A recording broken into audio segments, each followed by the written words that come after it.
I am from Florida, born and raised. I grew up going to Disney World a lot as a kid. I am that nerd who loved Epcot Center and used to like sing along with the songs as they taught us about nutrition or whatever it is. Watch the fireworks display, and it always just kind of turned me on to see it. Well, there is a new theme park coming to Orlando near the Universal Orlando Resort. It's an expansion of Universal. It's a park that's been in the works for a while, and we're just beginning to see some excerpts of it. Yesterday, Universal Parks and Resorts dropped a video previewing the park.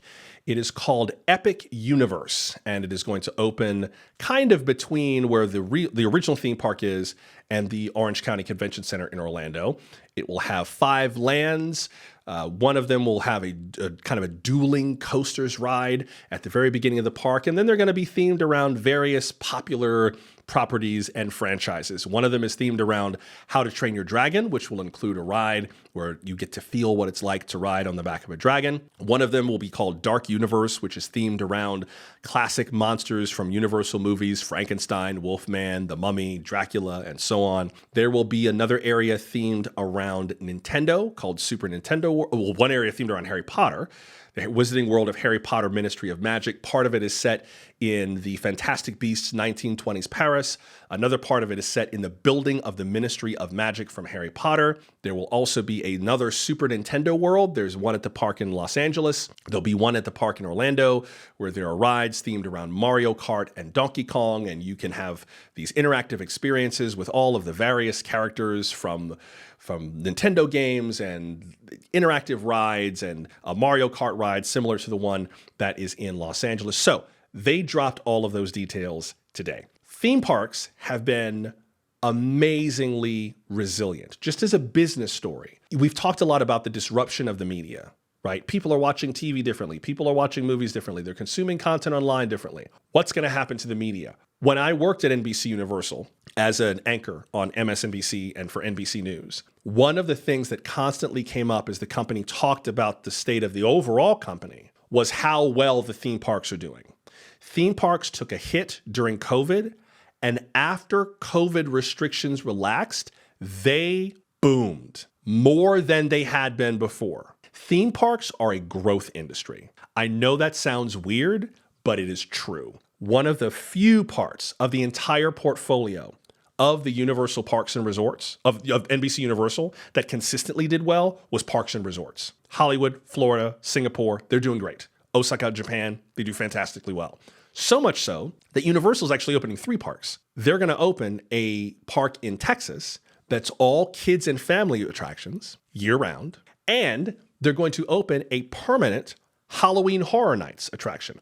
For those who don't know, Halloween Horror Nights is an annual event that they do at the parks where at night, it's a separate ticketed event where they turn some of the sound stages and other into very elaborate haunted houses. There are also performers kind of roaming the streets of the parks, like jumping out and scaring things. They have special performances. They do a live stage show themed around Bill and Ted's Excellent Adventure every year that has very topical pop culture and political humor that is extremely funny. It is an excellent live show. It is not for children, but it is an amazing show every year. I don't know how they do it, but they do it. And they're going to make a year-round Halloween Horror Nights. Guess where it's going to be? Vegas. They are building a year-round Halloween Horror Nights attraction here in Las Vegas. That's how big the demand is for themed experiences. It's so big, they can't build enough theme parks fast enough to meet the demand. They are building standalone theme parks. This is a good business to be in. And one of the things that I love about that is, first of all, I enjoy these themed experiences. I think they're a lot of fun. They are getting increasingly expensive. So I'm not an apologist for them. I think a lot of the tickets to these are way too high. So does Disney. Bob Iger, when he became the chairman again, lowered some of the price increases that his predecessor, Bob Chapek, put in place. So Disney tickets are still getting more expensive, but the prices dropped because even Disney realized they're charging too much. Granted, they're raising the prices again, but at a different rate. And the cost of a Universal vacation is high, especially if you get something like an Express Pass so you can zip in and off of the rides. I strongly recommend an Express Pass if you do Universal. It more than pays for itself, just in not standing around in lines. That's pro tip number 1 if you do that. Disney's got a whole other system. Disney system is you need a computer science degree. I wouldn't do that. The other thing I'd recommend is riding single rider. There's one ride called the Velocicoaster, which is one of the best of the bestity best roller coasters that was ever created. Velocicoaster, and I'll show you because I know that you love roller coasters, right? Everyone here likes roller coasters, of course. This is what Velocicoaster looks like. I hope you're not eating lunch because this will definitely make you a little motion sick. But it is an amazing ride. Velocicoaster, we rode it opening weekend. The wait time was 90 minutes, but there is a single rider line there where if they need one or two people, they'll just grab people from single rider who aren't in larger groups, and you can ride as a single rider. My partner and I, we rode Velocicoaster single rider. 10 minutes we waited in line. We did not wait in the larger line, and we ended up sitting side by side because you sit two abreast. So we still got to ride together. Single rider is the vibe. Velocicoaster, Spider-Man, lots of the rides that have single rider, just do single rider. Ride it separately and then get together after the ride's over and then you can talk about it. Strongly recommend. Strongly recommend. But the other thing that I kind of took from this as a little kid that I didn't even realize until after I was more grown up is that I had been learning something as kind of a budding communicator, what we now call a content creator, that I didn't think I needed to know. It wasn't until I was older that I realized the deep complexity of a theme park.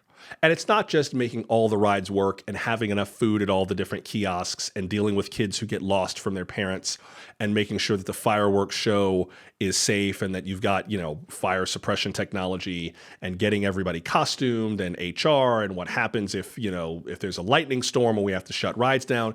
It was more than that, although that is a huge part of it. It was this idea that you are able to create an experience where everything that happens around you feels like it was built just for you. That every single person, and I've had multiple experiences in these parks, including recently, where I was like, this was amazing.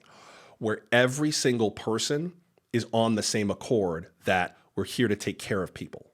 And if you're here, you are our priority. Just because you showed up, we're going to show you a great time. Some days are great, some days are not. But I've had a lot of experiences, particularly as a kid and even as an adult, where it was like, this was amazing. Like everybody, it was so simple for everyone to be like, oh yeah, come on. Oh yeah, I can help you with that.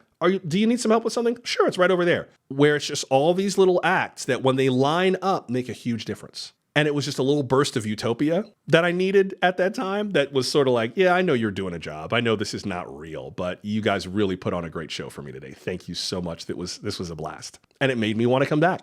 But even more than that, I think what hit me is remembering how much I loved them as a kid and then feeling that again, whether it was the fireworks show or being on a ride or watching, a live event at the park or just kind of like hearing the music and seeing the crowds and the theming and everything, or people who are like buying a wand from Ollivander's over at Harry Potter, one of the Harry Potter experiences, which, by the way, yes, I do have a wand. I won it as a new employee at NBCU, won it in my employee orientation. I got Dumbledore's wand, naturally. When I see all these people engaged in these things that we know are not real, but they're just kind of delighted, I remember looking at it and feeling that sense of delight and then immediately shutting it down emotionally. I clipped it off. I forced myself not to feel that way, and I got into that serious, analytical, level-headed space again. I did not want to let that in. I remember that feeling,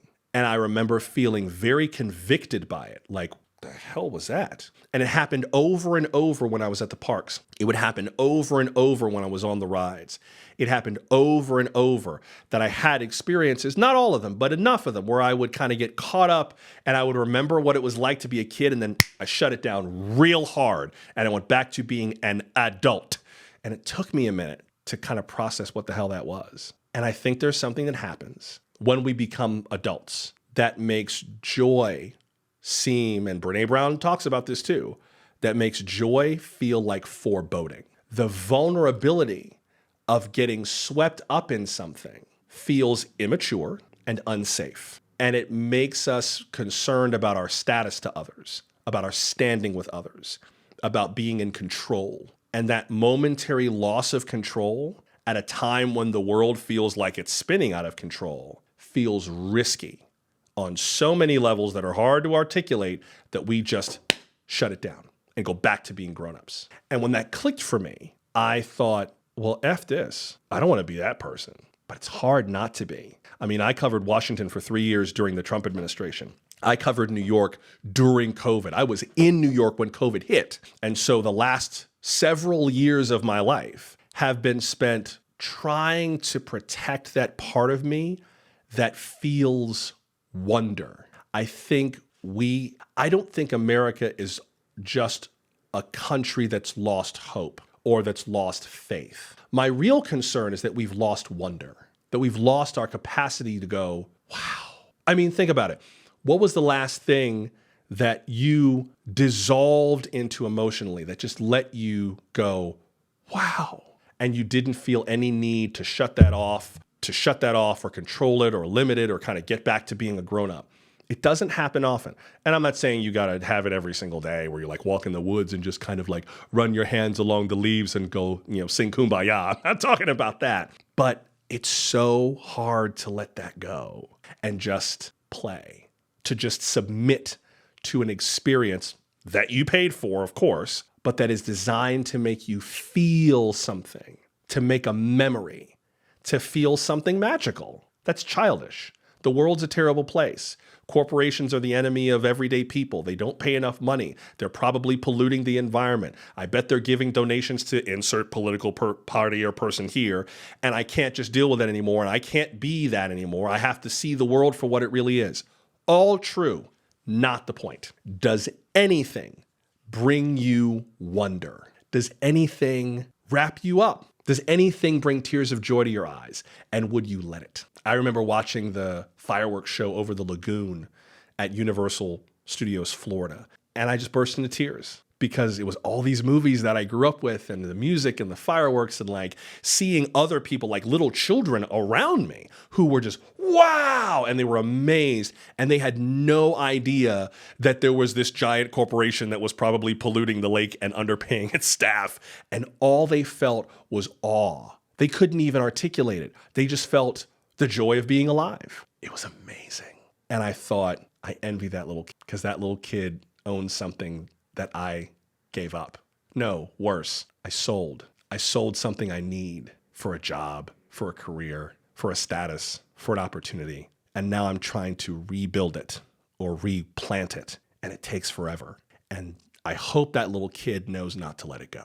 Because once it's gone, it takes a hell of a long time to get it back. I think we need to be people who still seek joy and who pursue wonder because we need it for life. If we're so busy fighting to save democracy or fighting to save the world, we should at least be clear on what we're saving it for, not just what we're saving it from. There are still wonderful things in the world. There are still moments where it's perfectly okay to just let go and get swept up. And I think the people who are the most divisive in our society are the ones who want to separate you from that vulnerable, open, wholehearted part of yourself that is able to be at the mercy of an experience and not feel like you're in danger. That part that says you have to armor up all the time. That's the real risk. Anyone on any side of the political aisle who tries to pull you away from that part of you, to hell with them. They're not your friend because they don't really see you. They don't see the best part of you, that playful part of you that goes, wow. So part of the reason I wanted to talk about this is just to kind of remind myself, and thank you for indulging me. I know this is long-winded, Lord Jesus. But to remind myself that it's okay to wow. It's okay to wonder. It's okay to wish. It's okay to dream. It's okay to be vulnerable. It's okay to talk about things that just make you go, oh, okay, that's great. And not in that sense of when is the other shoe going to drop? What if there's no other shoe? There isn't always. So my commitment is to try to put more joy and more wonder in my work, to bring more moments of wow to what we talk about together. I don't want this show to be all about analyzing the end of the world. I don't want to be the last one to turn off the lights before the world blows up. That is not why I'm here. But it can feel like it unless I work consciously, intentionally to not be that person. I never want to lose my wonder. I never want to lose my wow. I never want to lose my joy in all of this. And I think it's hard to do sometimes, but not giving up, not giving up.